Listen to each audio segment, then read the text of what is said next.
Hello. Hi. Long time. Long time I have done a video here. Yes. I have been very busy. But it's not about being busy that I was not here doing a video. Because when the spiritual beings push you, then you have to do. And that's what's happened now at exactly this moment in time.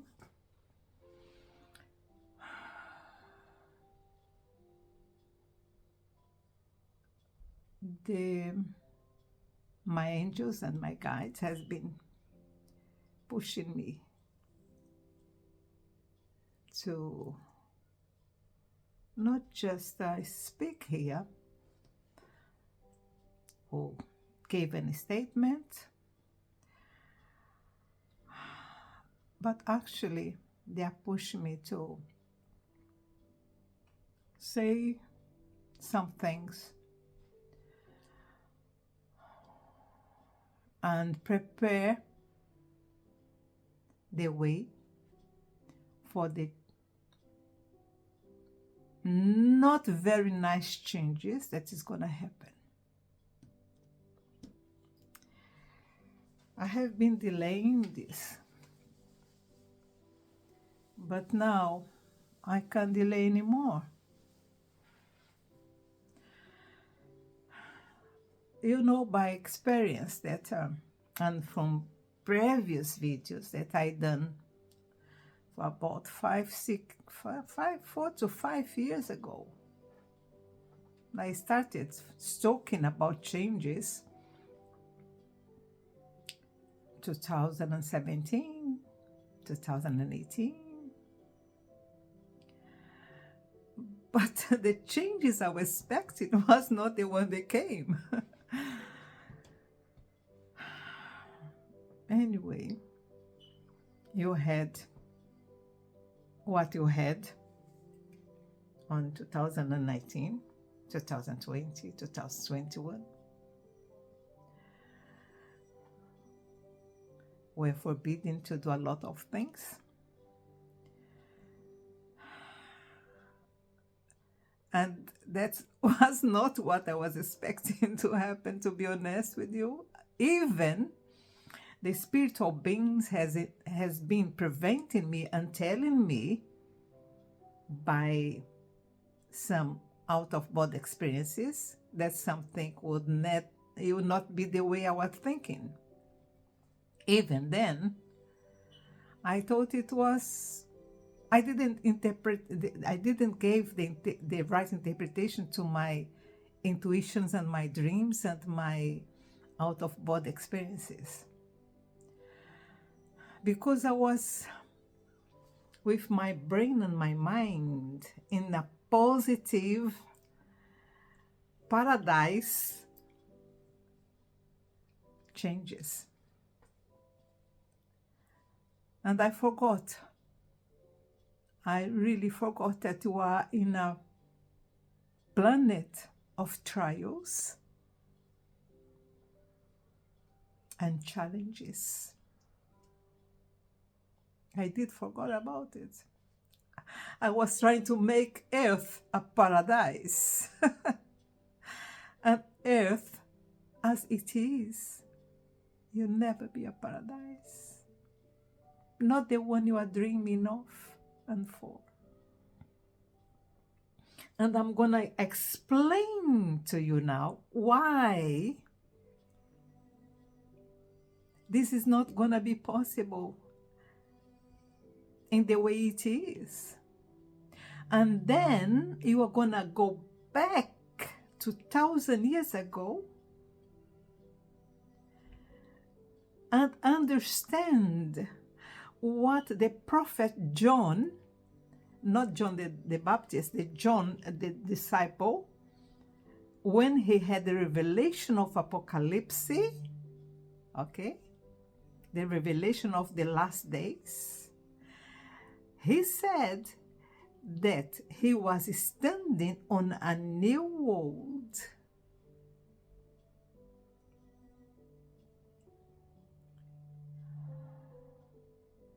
And then he described that new world. And one of the things that took my attention when I was studying Apocalypse, or the Revelation book, was that when he described it, something got my attention, and it was, in the new world, there is no sea, there is no ocean. And then I said, oh, so it's not going to be here. It's not going to be that one that we're on right now.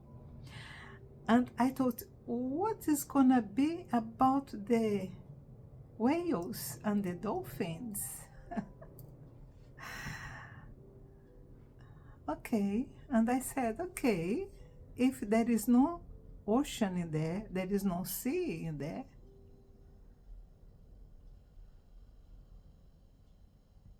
it's not going to be here. 70% of our planet is washed by the sea. So this new planet that's probably be around here on the solar system, and if it is our planet, if it is Earth, the sea is going to evaporate it and gone.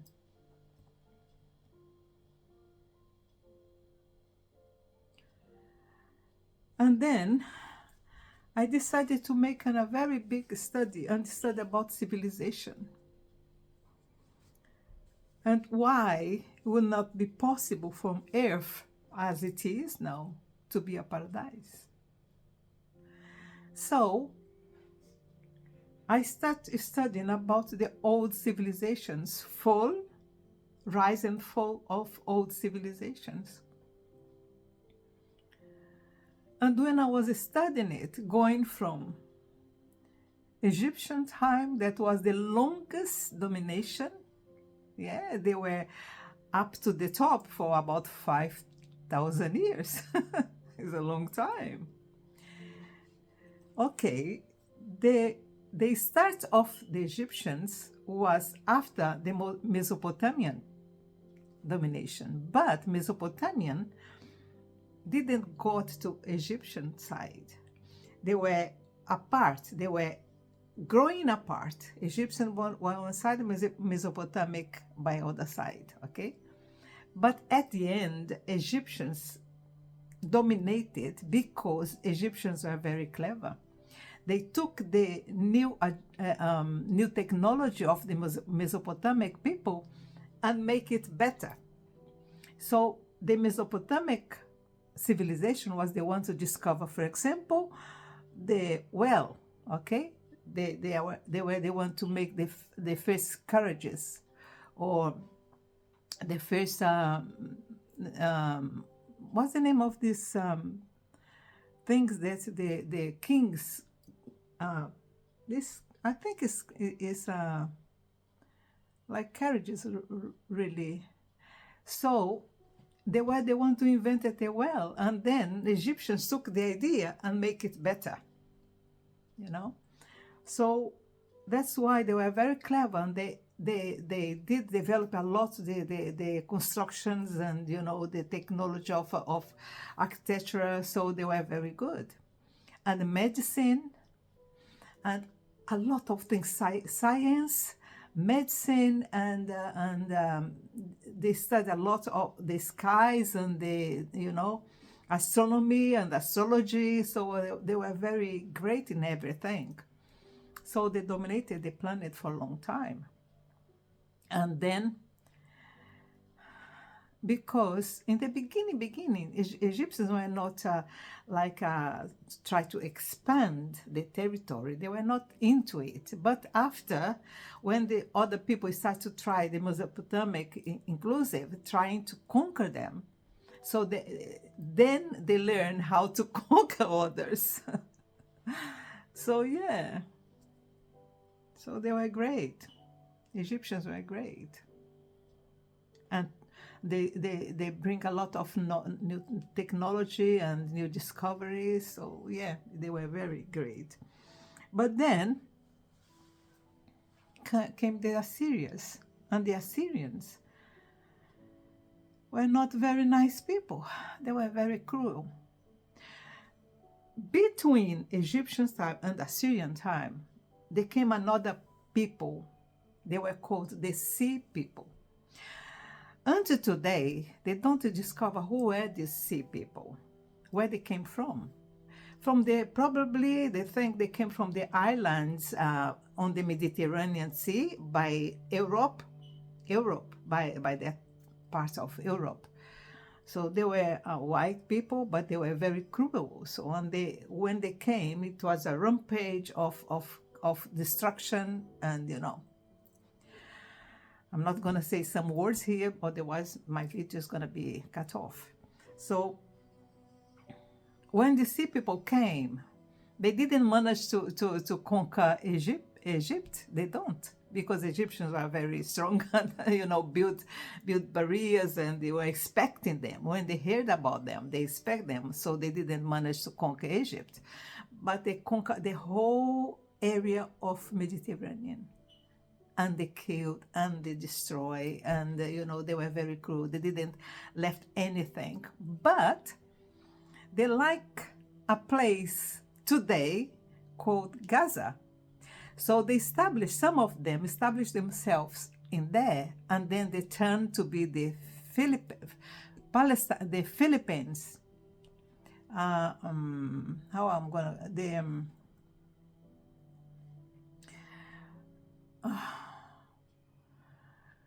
Actually, they were called also Palestine. These were the real Palestine, these Philistines, not Philippines, Philistines. So they conquer and they stay there for more than, about 1,000 years. They stay there. And they were a big problem for Israel when Israel left Egypt and went to Canaan. They were the ones that fight them a lot, So these people were there. It was the DNA of them was from this type of Sea people, okay? Only Romans managed to destroy them. When the Romans came, extinguished them completely. Destroy them completely. You don't have DNA of these people anymore. Okay. So these people that is in there now, they are Arabics. They are not they are not Philistines. They were Arabics. So, and then after the Assyrians came the Medo-Persia, Babylon, and they stay for a very good long time. And then after the Babylon came Greece and dominated also. And then after Greece came the Romans. And then after Romans came the Mongolians, and then the Ottomans. So you see, every single one that was coming after another was destroying everything that the other ones had built. And these destructions was not about places or buildings, it was about people also. So our planet has been a battlefield from the beginning of time. I'm gonna say 150,000 years of this destruction and this, suffering, death. So how come this can be a paradise? And then after the Romans and after the Ottomans and after the Mongolians came the big British Empire. Came the Spaniards, came the France, Napoleon and Hitler. I don't need to say what these people has done in this planet. I'm not going to talk about the destruction of the Spaniards done in South America, in the islands, in Caribbean. I don't need to tell anything like this because you know already. How come this planet can be a paradise? But about 2,000 years ago, came a man. And his speech was the opposite of everything that was happening on those days. Instead of anger and destruction and fight, he was talking about peace. But what's happened to him? It's what's happened to everyone that says the opposite message or opposite philosophy of what is going on that moment in time. They kill him because he was preaching a different message. Instead of saying, yeah, you have to fight, you have to destroy, you have to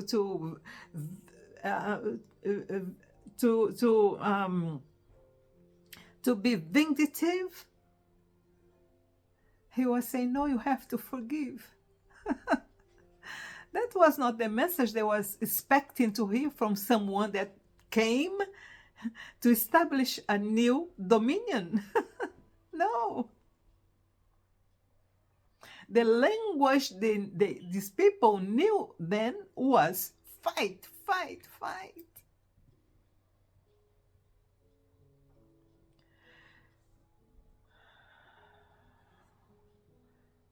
Yes, war. That's the language of those days.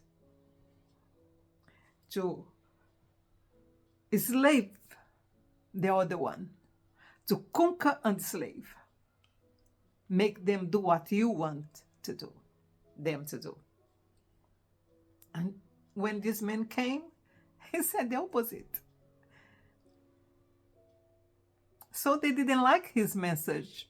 They said, no, that's not the word of a warrior. Warrior, fight. Warrior, take a spade in his hands and go around, using it as a tool to establish himself. And this man said, no. Do you know what his weapon was? His words. And people were not used to words. They were used to, to action.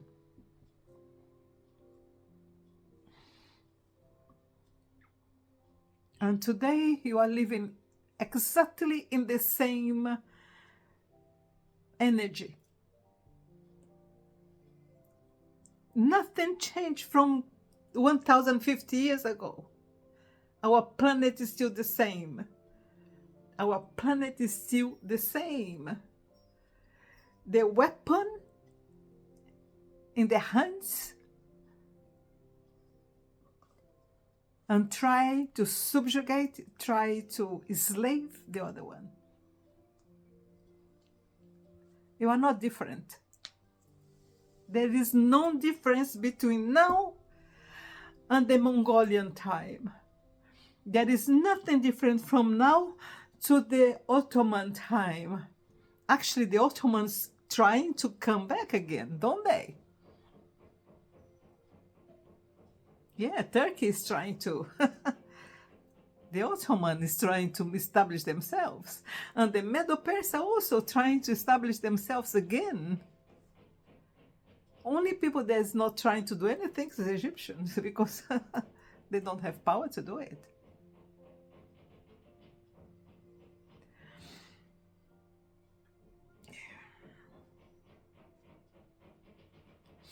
So here we are. Here we are. Nothing different. Iwa is still doing the same thing.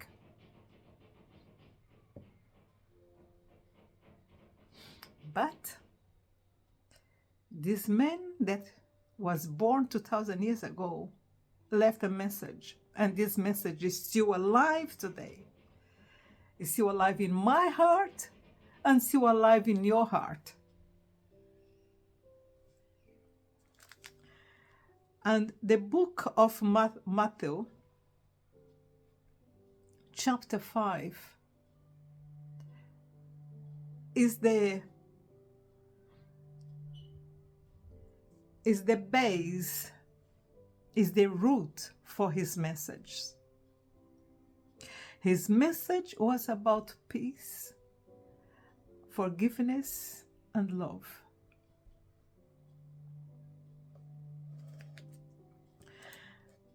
And it's called the Mount Speech, or the preaching of the kingdom. His kingdom. And when he was saying, my Father sent me to give you a new direction, a new way of living. They didn't like it, the new way of living. No, it's not about war, it's not about fighting, it's not about weapons in my hands. What the heck? No, I don't want that. And they killed him because of this. Let's see what he said. Let's see the rules of his kingdom, the rules of his new idea of how earth should be running. I'm not a religion person, but my admiration for this man is big because he was courageous enough to try to go against everything that was going on then. And I wish you had more people thinking like him today. And when he saw the multitude, he went up to the mountain. And after he sat down, his disciples came to him. This multitude was people that was following him wherever he went. And when he saw so many people coming after him because they were hungry, they were thirsty for a different way, they were tired about being slaves. They were tired about being serving other people that were not their people. But what I said before, they thought he was going to be a warrior. He was going to be with the spade on his hands.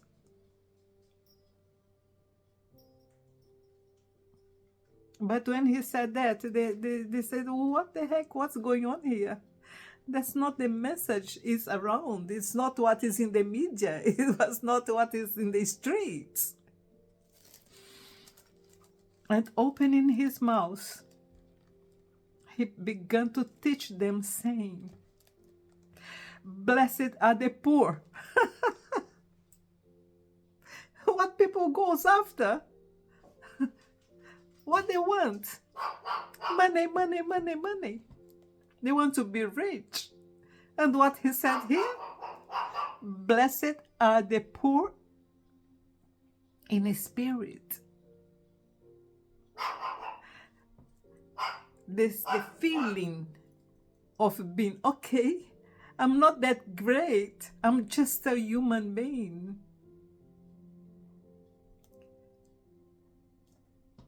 Recognizing that you are small. Today you know how small you are because you see so many things. You have astronomy showing us the greatness of the universe. We try to live in a space station, and when you come back from there, you are completely, you have to even learn how to walk again because you are so fragile. And that's what he said. Blessed are the poor in spirit. Recognizing that you are small creatures, that you can even live outside the earth without damage ourselves. For theirs is the kingdom of heaven. To be in the kingdom of heaven, you have to recognize who you are. Small creatures, dirt, dust.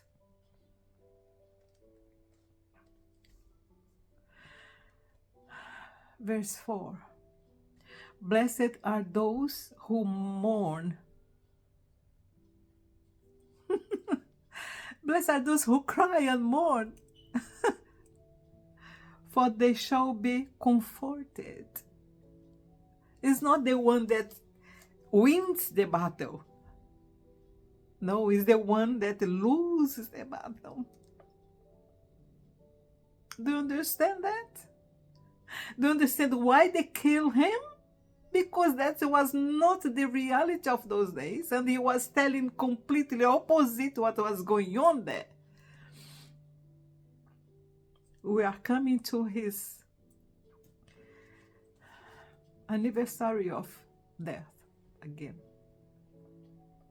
You have been doing it for 2,000 years. Blessed are the gentle, for they shall inherit the earth. The gentle, the one that is calm, the one that is gentle, gentleman, gentle girl. Blessed are those. Not the one that put each other, punching and fighting. No, it's the opposite of it. Verse 6. Blessed are those who hunger and thirst for righteousness, for they shall be satisfied. Today, what you have got, the righteousness is forgotten. Today, the right is wrong and the wrong is right. Yeah. Verse 7. Blessed are the merciful, for they shall receive mercy. Yeah. You are seeing what's going on around, don't we? Verse 8. Blessed are the pure in heart, for they shall see God. What you have got today? Do we have a pure hearts around? Huh? Or how many kids are abused today? How many girls are making sexy slaves today? There is no purity around. How come this can be a paradise? Tell me.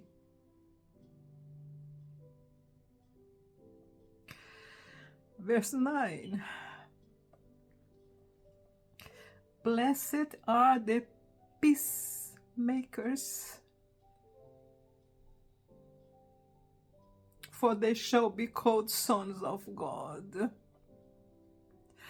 Are we peacemakers? Or are you promoting war. Verse 10. Blessed are those who have been persecuted for the sake of righteousness, for theirs is the kingdom of heaven. You have so many today, don't we? Inclusive in England, there is people in the prison. Yeah. Because they want to do the right stuff. And people doesn't like it. They want to be in the wrong side. That's what I said. There is no help. There is no hope for us here. The earth is still the same. We are still behaving like 1,500 years of history.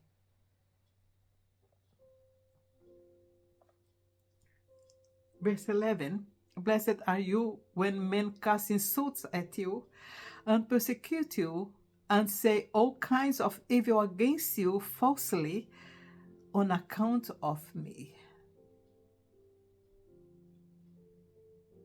If you follow this, and they persecuted because you are trying to be all this,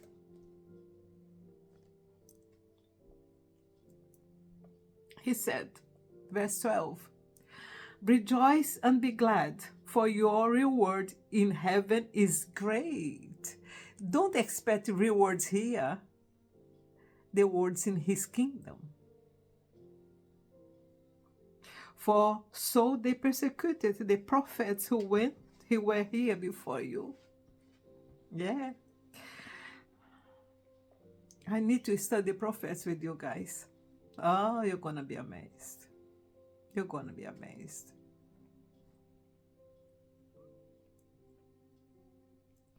Verse 13, you are the salt of the earth.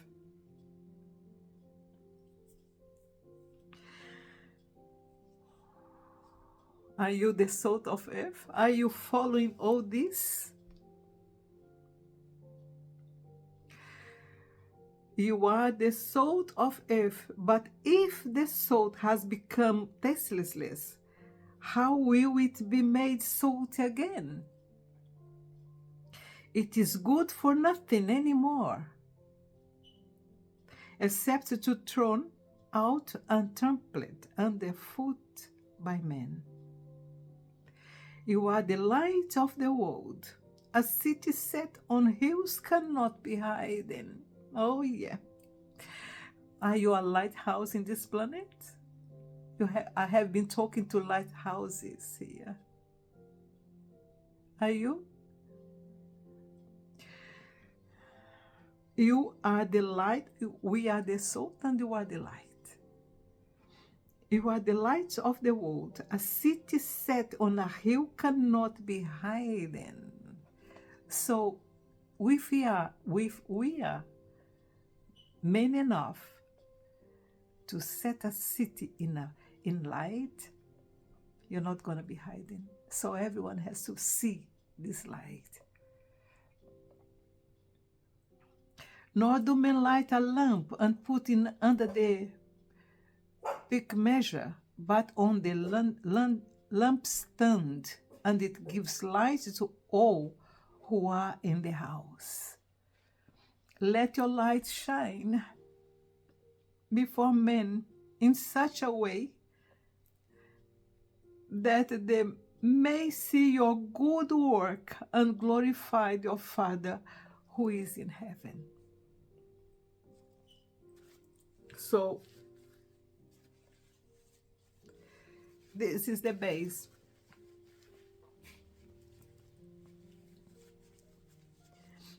This 16 verses of chapter 5 is the base of the new world. So I'm asking you, are you the salt of this planet? Are you a light of this planet? Are you living all this? In your life, your private life, are you doing all these steps that he said? I hope so, because you need a lot of them. Without this light, there is no hope. There is no hope.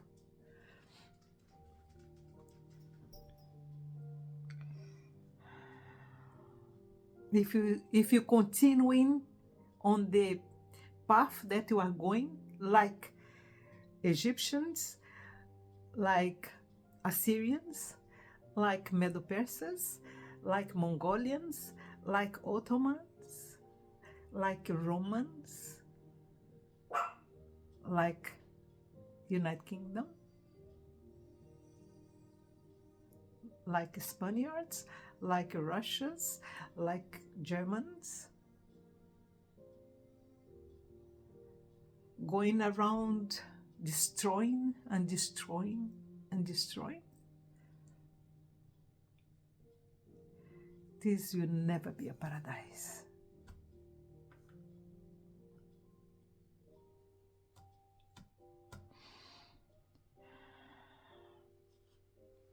I know this message is very strong, but it's the truth.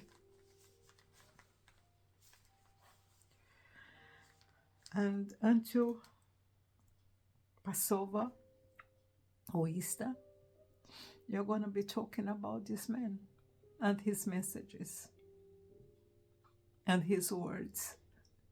He didn't have a spade on his hands. He didn't have a weapon on his hands. He had words on his mouth. And his words was about peace and love and forgiveness. God bless and keep you safe, and me also.